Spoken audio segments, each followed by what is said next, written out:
Some people believe that crate training is harmful to the dog's adjustment. Nothing could be further from the truth. They'll enjoy being in their own confined area where they can relax, where they can have some time off from the family. You can take the crate, put it in the home, and the pup feels secure and quiet. You can travel with the crate, providing exceptional protection in the cases of vehicle accident.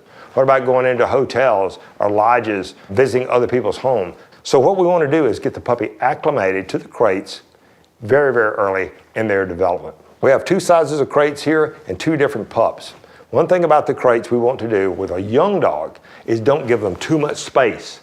If you put a little puppy into a big crate like this, and you might think that's the thing to do, to go buy the bigger crate, I'll save a bit of money because he's going to grow into it. What he will do is to turn a larger crate like this into a condo. He will live in the back and poop in the front.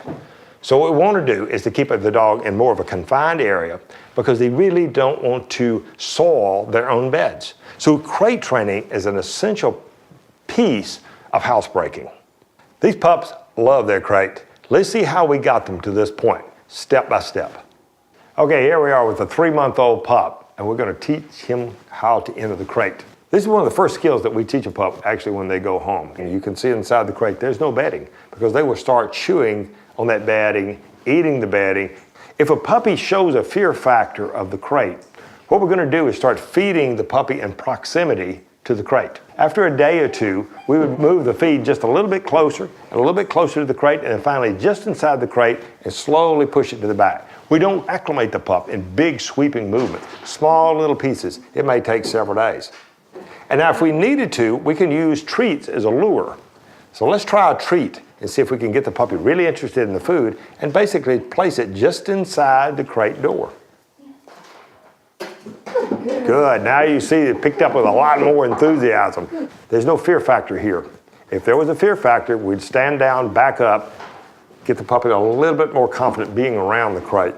As the behavior occurs, we apply the cue, which is kennel. So let's try it, Danielle. Good girl.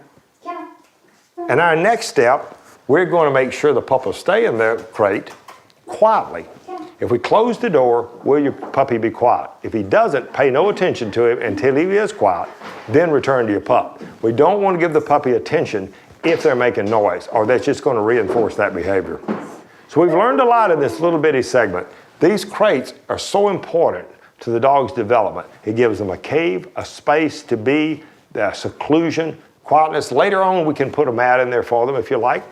Now we have a puppy pretty confident. We can close the door, the puppy's remaining quiet, and we don't want to keep the puppy in there but short periods of time at first and then continue to lengthen those till they're in there a couple of hours till they need to go out to relieve themselves. Remember, immediately coming out of the crate, outside for relief. Well, there you have it, crate training the positive way. Crate training is essential behavior, and you're going to enjoy the experience once it's mastered.